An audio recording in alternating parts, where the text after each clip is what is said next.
Oke, selamat pagi, siang, sore, malam. Perkenalkan, nama saya Bernardus Yufan Kamarian dengan NIM 22117 63953. Saya akan menjelaskan UTS stokastik saya.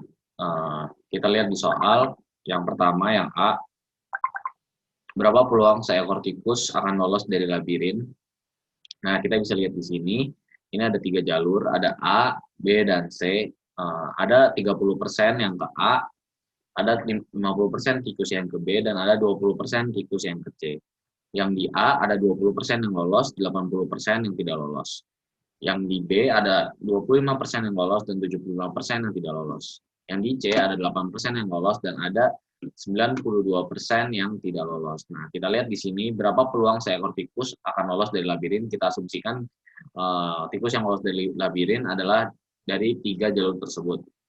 Nah, kita bisa lihat di sini ada peluang A, peluang B, dan peluang C.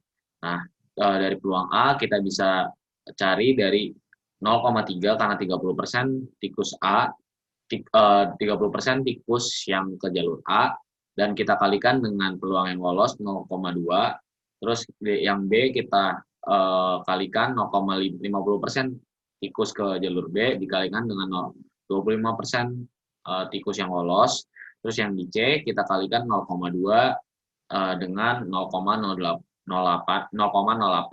karena dia yang lolos. Nah, hasil ini hasilnya adalah 0,201 atau 20,1%. Nah, yang B ditanya adalah peluang seekor tikus yang lolos menggunakan jalur C. Kita bisa lihat yaitu 0,2 dikali 0,08 mendapatkan hasil 1,6%, karena ada 20% tikus yang lewat jalur C dan yang lolos adalah 0,08. Jadi hasilnya bisa dikalikan dari 0,2 dikali 0,08. Seperti itu.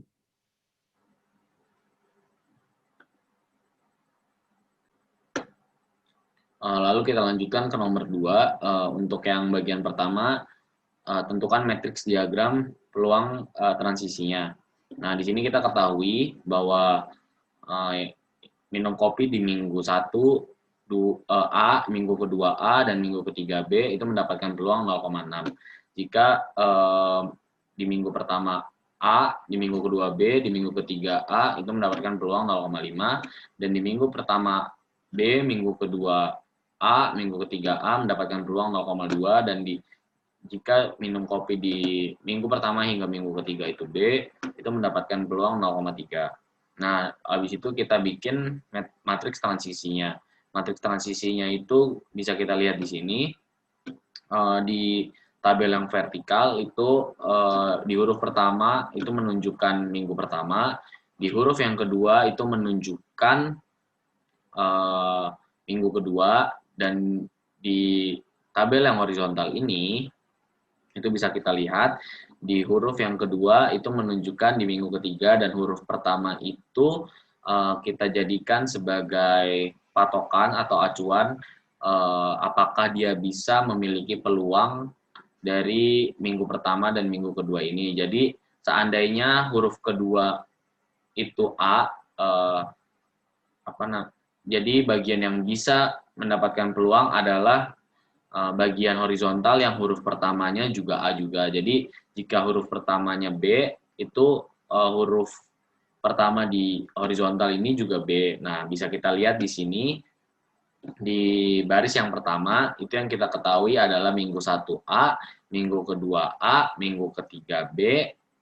Nah, kita lihat di sini minggu pertama A, minggu kedua A. Nah, yang bisa berhubungan adalah antara A ini sama ini, tapi karena di sini yang diketahui adalah minggu ketiga B, jadi kita ambil di sini 0,6.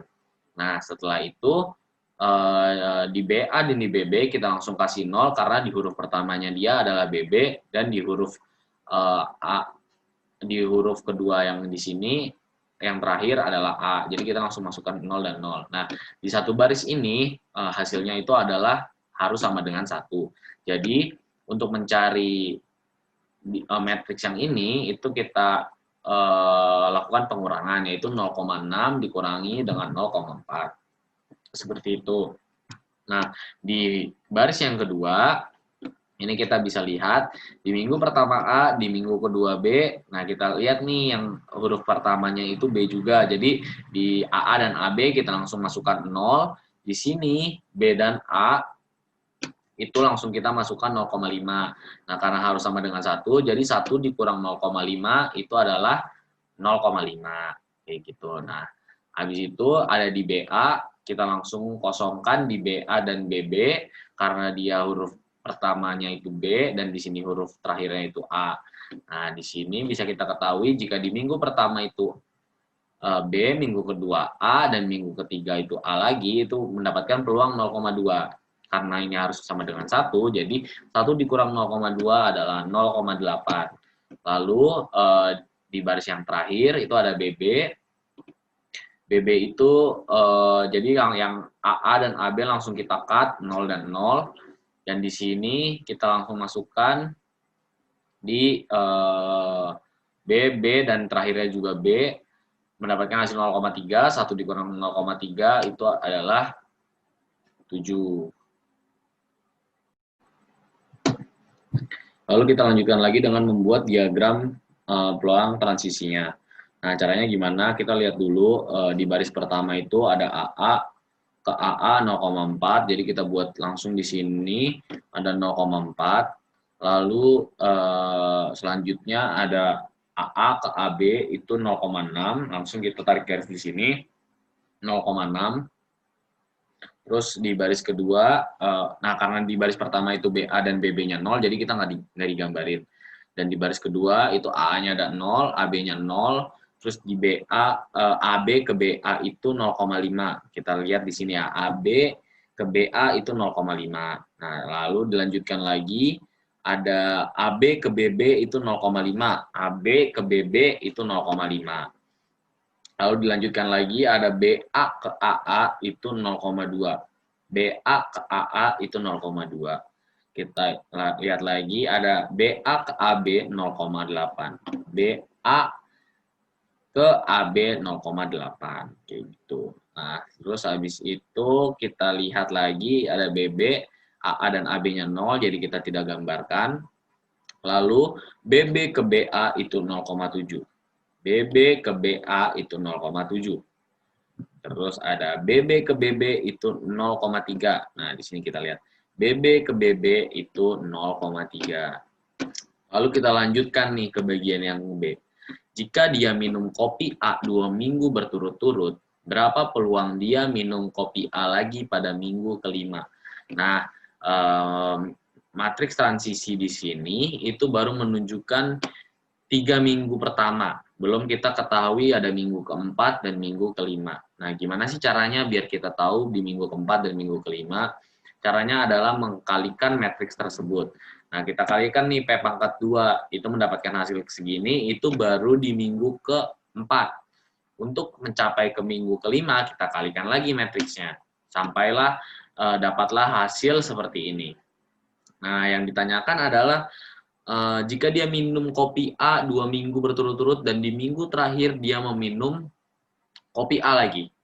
Nah, kenapa sih di sini saya ambil 0,124 ditambah 0,33 yang notabene itu ada di sini dan ada di sini. Itu karena di baris pertama itu menjelaskan itu ada kopi A di minggu pertama dan di minggu kedua ada di kopi A, berarti peluang yang paling mendekati adalah ada di matriks yang sini 0,124. Dan kenapa saya mengambil 0,33 itu karena di sini minggu ketiganya itu yang pasti dapat itu adalah di bagian yang sini. Nah, ini ada 0,33, jadi penjumlahannya adalah 0,454 seperti itu. Lalu kita masuk ke bagian yang C, tentukan limiting probability-nya. Ini kita bisa lihat, ini matriks yang kita ketahui dari awal. Nah, kita asumsikan yang di sini itu adalah P0, ini P1, di sini P2, di sini dan di sini ada P3. Lalu di sini bisa kita langsung masukkan 0,4 P0 ditambah 0 P1, 0,2 ditambah 0,2 P2 ditambah 0 P3. 0 habis berarti nggak nggak kita pedulikan, langsung 0,4 pi 0 ditambah 0,2 pi 2. Begitu juga langsung ke bawahnya, kita ikutin dan tanpa mempedulikan apa penjumlahan 0 ini. Nah, terus habis itu setelah mendapatkan persamaan ini, ada persamaan 1, persamaan 2, persamaan 3, persamaan 4, kita buat persamaan 5, yaitu sigma Vj sama dengan 1, yaitu pi 0 ditambah pi 1 ditambah pi 2 ditambah pi 3 itu sama dengan. Lalu kita lanjutkan, di sini kita memakai substitusi eliminasi. Di sini ada pi 0, pakai 5 persamaan ini, pi 0, 0,4 pi 0 ditambah 0,2 pi 2, 0,6 pi 0 sama dengan 0,2 pi 2, itu pi 0-nya mendapatkan hasil sepertiga pi 2. Nah, di sini kita lanjutkan lagi, ada pi 2 sama dengan 0,5 pi 1 ditambah 0,7 pi 3, pi 2, 0,5 pi 2 sama dengan 0,7 pi 3, itu mendapatkan hasil pi 3 sama dengan 5 per 7 5 per 7 pi 2. Lalu di sini ada pi 1 sama dengan 0,6 pi 0 ditambah 0,8 pi 2, itu mendapatkan hasil 0,6 dikali sepertiga pi 2 ditambah 0,8 pi 2. Lalu di kanannya ada pi 1 sama dengan 0,6 pi 0 ditambah 0,8 pi 2 mendapatkan hasil 0,6 pi 0 ditambah 0,8 pi 1. Nah, dari hasil tersebut kita mendapatkan pi 1 sama dengan 3 pi 0. Nah, dari hasil yang ini kita juga bisa mendapatkan pi 1 sama dengan pi 2. Jadi di sini 3 pi 0 sama dengan pi 2. Nah, karena di sini kita udah mendapatkan pi 3 sama dengan 5 per 7 pi 2, ini kita masukkan lagi nih pi 3 sama dengan 5 per 7 pi 2. Nah, karena pi 2 juga bisa diasumsikan menjadi pi 1, kita masukkan lagi pi 3 sama dengan 5 per 7 pi 1. Lalu di sini pi 1 ada 3 pi 0. Lalu, jadinya pi 3 sama dengan 5 per 7 dikali 3 pi 0. Kita dapatkan pi 3 sama dengan 15 per 7 dikali pi 0. Nah, karena kita di sini udah mendapatkan pi 1 sama dengan pi 2, bisa kita sama dengan, kita jadikan 3 pi 0, terus pi 3 bisa kita jadikan 15 per 7 pi 0, jadi kita masukkan ke sini nih, sigma Vj tadi sama dengan 1, di mana pi 0 ditambah pi 1 ditambah pi 2 ditambah pi 3, itu kita ganti hasilnya, kita substitusi, pi 0 ditambah 3 pi 0 ditambah 3 pi 0 lagi ditambah 15 per 7 pi 0 sama dengan 1, itu mendapatkan hasil pi 0 sama dengan 7 per 64. Nah, terus kita masukkan lagi nih ke sini, pi 1 sama dengan 3 pi 0. Pi 1 sama dengan 3 dikali 7 per 64. Jadi pi 1-nya kita dapatkan 21 per 64. Nah, karena di sini pi 1 sama dengan pi 2 yang tadi kita udah asumsikan, berarti pi 2 juga sama dengan 21 per 64. Nah, di sini kita bisa tarik kesimpulan di mana limiting probability-nya pi 0 sama dengan 7 per 64, pi 1 sama dengan 21 per 64, pi 2 sama dengan 21 per 64, dan pi 3 sama dengan 15 per 64. Sekarang kita lanjutkan ke nomor 3. Di sini adalah matriksnya, yang A itu kita disuruh digambarkan diagram transisinya. Di sini kita asumsikan sebagai 0, 1, 2, 3, 4, 0, 1, 2, 3, 4. Nah, di sini kita lihat dari baris yang pertama. Ini ada 0 ke 0 itu setengah, ini ke 1, 2, 3 nggak ada, 0 ke 4 itu setengah.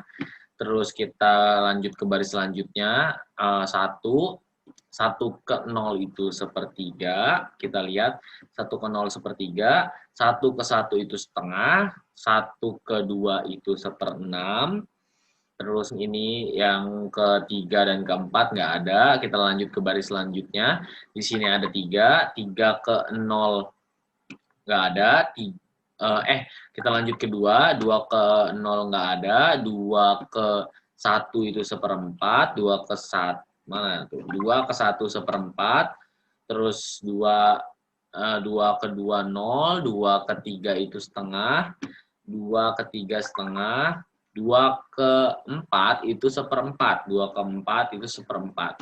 Nah, lalu kita lanjut ke baris selanjutnya, di sini ada 0, 1, 2, 3, 0, 1, 2, 3. Nah, berarti 3 ke 3 itu jumlahnya 1. Nah, bisa kita lihat di sini ya. Nah, terus habis itu ada 4, 4 ke 0 itu 1, sisanya tidak ada. Di sini saya akan menjelaskan apakah Markov chain tersebut irreducible. Markov chain tersebut tidak irreducible karena tidak semua state berhubungan dengan satu yang lain. Nah, bisa kita lihat di sini diagramnya, yang 3 itu tidak bisa kembali lagi ke 2, misalnya seperti itu. Nah, untuk kelas-kelasnya, saya tentukan kelas-kelasnya berdasarkan 3 kelas, yaitu kelas 1 ada 0 dan 4, kelas 2 ada 1 dan 2, kelas 3 ada 3 sendiri. Itu berhubungan dengan state yang transient dan recurrent. Saya taruh kelas 1 itu 4, di sini saya taruh recurrent. Kenapa recurrent? Karena 0 dan 4 itu bisa kembali ke state-nya masing-masing, seperti 0 misalnya. 0 bisa kembali lagi ke 0, dia juga punya peluang ke 4, dan 4 punya peluang lagi ke nolnya sendiri, makanya disebut recurrent. Yang nomor 3 itu juga bisa disebut recurrent sendiri, karena dia bisa kembali ke step awalnya dari 3 kembali lagi ke 3. Nah, kalau yang 1 dan 2 itu disebut transient karena dari 1 ke 2, dari 1 bisa kembali lagi ke 1, lalu yang 1 ini punya dua jalur, bisa ke 0 dan bisa ke 2. Sementara yang ke 0 itu tidak bisa kembali lagi ke 1. Yang 1 ke 2, 2 punya peluang ketiga dan punya peluang kembali ke 1, namun kalau yang ketiga dia tidak bisa kembali ke 2 ataupun ke 1.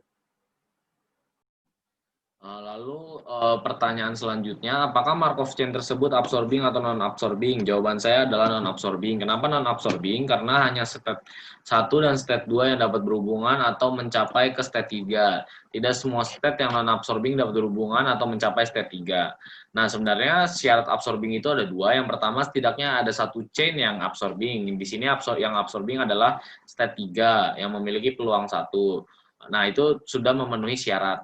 Yang syarat kedua, semua state non-absorbing harus bisa ke state absorbing, sementara di sini hanya 1 dan 2 yang dapat berhubungan ke state yang ketiga. Oke, kita lanjutkan ke nomor 4. Serangkaian query yang dilakukan pada suatu sistem database mengikuti Poisson proses dengan laju 1/10 detik. Misalkan NT menunjukkan jumlah query yang dibuat pada waktu 0T. Nah, yang ditanyakan A, berapa peluang paling sedikit diperoleh respon 3 query dalam 1 menit. Nah, ini kita menggunakan cara probability mass function discrete. Di sini ada caranya di mana lambda T itu sama dengan 1/10. Kita cari di sini, karena di sini 1/10, jadi 0,1 dikali 60. Kenapa 60? Karena di sini adalah dalam 1 menit. Begitu. Nah, di sini kita masukkan saja rumusnya. P dalam kurung N dalam kurung 60 lebih besar daripada 3. Kenapa lebih besar daripada 3? Karena di sini respon 3 query. Nah, dari situ kita mendapatkan hasil 1 kurang P N 60 lebih kecil daripada 3. Kalau misalnya lebih kecil daripada 3, berarti itu bisa 0, itu bisa 1, dan itu bisa 2. Makanya di sini saya taruh 0, 1, dan 2. Nah, di sini sudah ada hasilnya, 1 dikurang pangkat min 6 dikali 6 pangkat 0 per 0 faktorial, dan selanjutnya lalu mendapatkan hasil peluangnya adalah 0,938. Dilanjutkan yang di B, peluang bahwa query pertama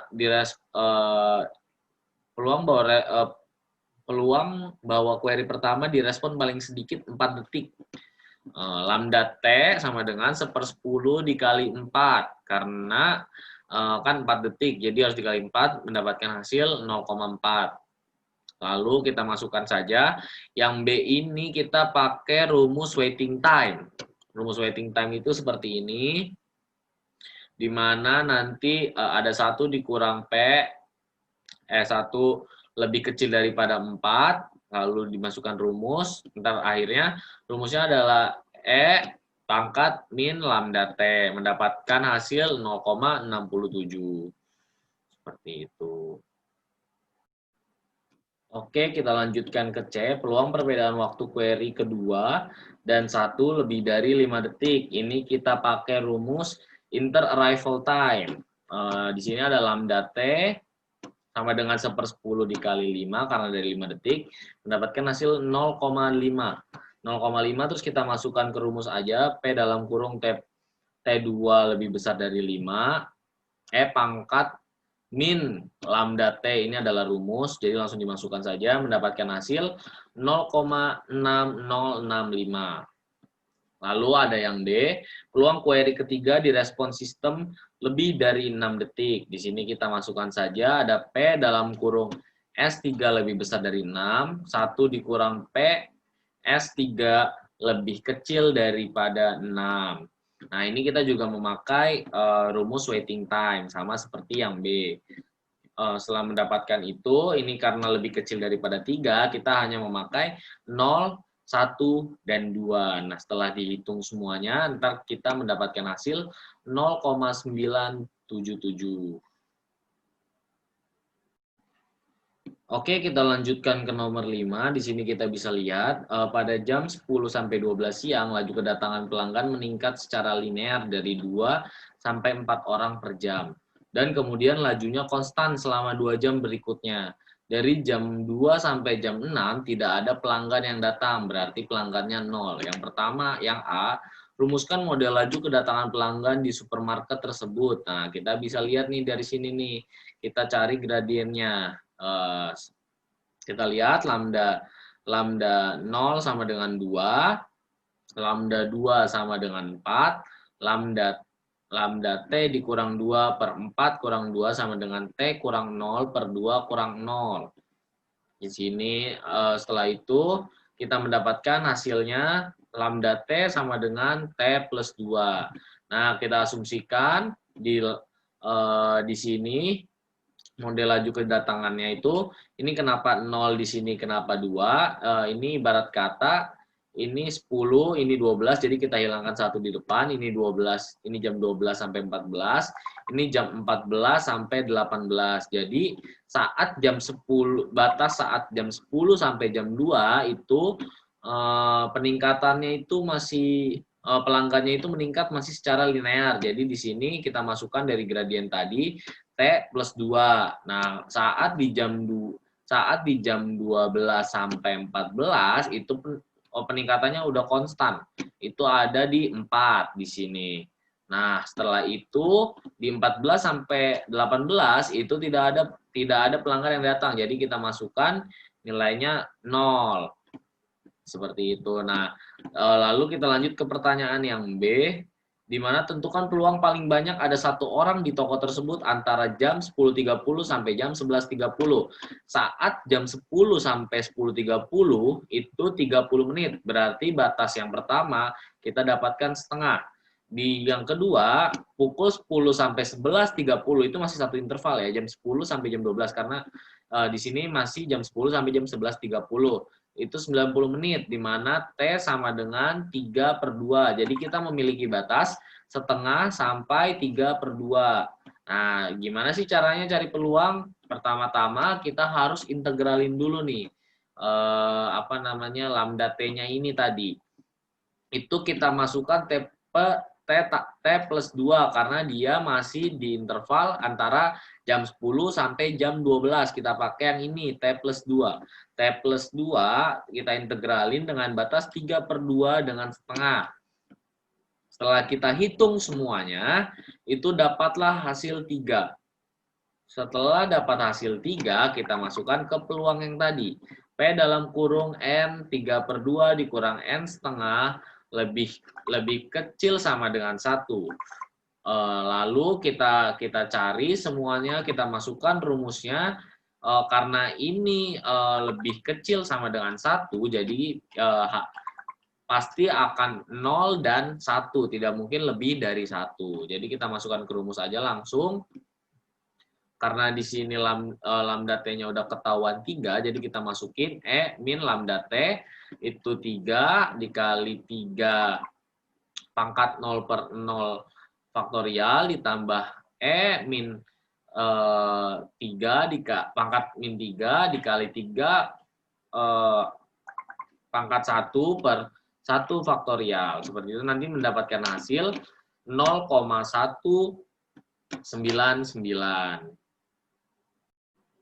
Lalu yang terakhir pertanyaannya adalah peluang paling banyak ada 3 orang di toko antara jam 13.30 dan 15.00. Berarti di sini ada 2 interval, di mana ada interval yang kedua yaitu 4 antara jam 12 sampai 14, dan di sini karena sampai jam 15 berarti kita masuk juga yang ke interval ketiga itu 0. Nah, kita masukkan di sini batasnya itu ada 7/2 dan 5, didapat dari mana? Dari jam 10 sampai jam 13.30 itu 210 menit, kita dapatkan 7/2. Di sini dari jam 10 sampai jam 3 itu 300 menit, berarti ada 5, berarti batasnya ada 7/2 dan 5. Nah, di sini kita pakai 2 interval tadi. Yang pertama itu ada 4, kita integralkan dulu 4 dengan batas 4 dan 7/2, lalu ditambah ada 0 dengan batas 5 dan 4. Nah, karena di sini 0, jadi ini tidak bisa dipakai, kita abaikan saja, langsung kita integralkan saja, dapat hasilnya lambda T sama dengan 2. Lalu kita masukkan ke peluang, di mana P dalam kurung N dalam kurung 5 dikurang N dalam kurung 7/2 lebih kecil sama dengan 3. Lalu kita masukkan P N dalam kurung 5 dikurang N dalam kurung 7/2 sama dengan 0. Lalu ditambah N dalam kurung 5 dikurang N dalam kurung 3,5 sama dengan 1. Ditambah N dalam kurung 5 dikurang N dalam kurung 3,5 sama dengan 2, ditambah N dalam kurung 5 dikurang N 3,5 sama dengan 3. Nah, langsung aja kita masukin ke sini rumusnya, dan kita mendapatkan hasilnya 0,86. Sekian dari saya, terima kasih.